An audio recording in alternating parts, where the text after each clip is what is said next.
Hi and welcome, my name is Bybreen Samuels and welcome to my video class today on fundraising, and this is part 2. In today's session I'm going to be offering you some bite-sized suggestions in terms of your SWOT analysis and PEST analysis for your fundraising strategy. SWOT actually relates to the strengths, the weaknesses, opportunities and threats.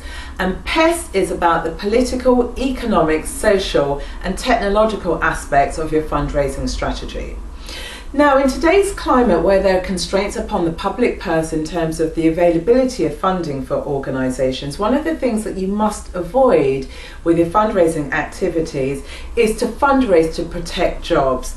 It should always be around fundraising to raise the resources to deliver those services for your end beneficiaries.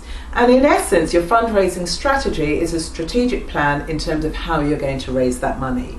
So turning now to the SWOT analysis. SWOT stands for strengths, weaknesses, opportunities and threats, as I've mentioned. And the strength side is about the positive attributes of the organisation. So examples of those could be you're an award-winning service provider, you've got a great skilled staff team and you have a proactive board of trustees. In contrast, the weaknesses will be about the limitations that exist within the organisation. So for example, a weakness could be that you lack monitoring data. So you might be great at providing services, but the data that supports it is limited. Also, you might only have 3 months worth of funding available before the organisation runs out of money. And also the relationships that you have with funders could be quite loose, could be quite tenuous, and they are seen as limitations and weaknesses within organisations. Turning to the outside world, that's where opportunities are. And so opportunities could present themselves in the form of new legislation that has just been passed. And as a result of that legislation, there may be commissioning possibilities for your organisation. Also, your mission statement might be something of public interest, and there could be local businesses who are seeking to cultivate their corporate social responsibility strategies, and as a result of that they want to engage with you as non-profit organisations.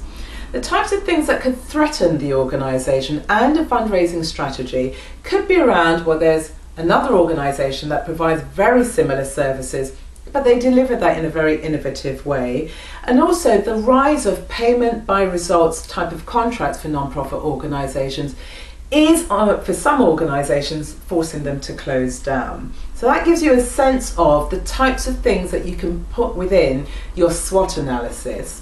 Turning now to the PEST analysis. Now the PEST bolsters and underpins the SWOT analysis in that what it does is it picks up on some of the current trends that are around within your sector. And so PEST relates to political, economic, social and technological. And you might pose them in terms of questions. So for example, in terms of the political side of things, the government strategy on mental health, no health without mental health, focuses on reducing the £105 billion that is spent per year on psychological ill health. So what impact will that have? In terms of the economic side, well, we're in a recession, some say we're on the tail end of it, but actually, how does a recession impact on people's ability to donate? With regards to the social side of things, with the demographic rise in the number of people living longer, what impact will that have on the National Health Service, for example? And with regards to technology, with the rise of mobile technology, how will that shape the way that non-profit organisations deliver services as well as fundraise?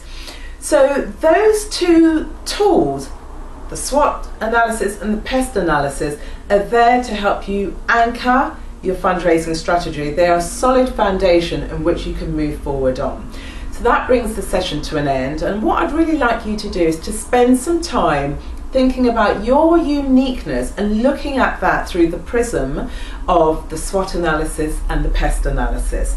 If you've got any further questions, feel free to visit my website. That's www.insightsinsights2toimpact.com and pop your question in there. Or if you're interested in engaging my services in the form of consulting or seminars or coaching or speaking engagements, feel free to call me on 0208 761 2003, or you can drop me an email. That's support@insightstoimpact.com. We can continue connecting via Twitter. That's @Bybreen Samuels, BYBREENSAMUELS. Or you could Skype me. My Skype ID is Bybreen, BYBREEN.